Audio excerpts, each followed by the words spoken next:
La nostra base sollecita molto una corsa solitaria in Veneto, specialmente in questo momento, quindi per questo vogliamo fortemente che la scelta sia condivisa e sentita unanimemente qui in Veneto. Diversamente dovremo fare scelte completamente diverse. Il risultato delle regionali in Sardegna fa tremare l'alleanza di centrodestra in Veneto. Riccardo Barbisan, vice segretario regionale, dopo un post che anticipava l'esito delle urne in Sardegna, chiuso con un perentorio "imparata la lezione", fa capire che in Veneto la Lega non accetterà di fare questa fine.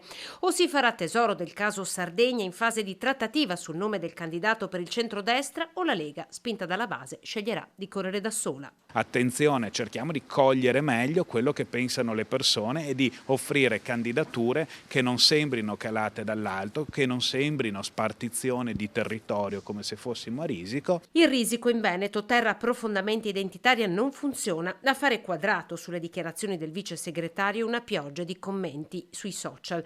Massimo Betonci, leghista doc, dice: valutate i candidati, serve riflettere su Zaia.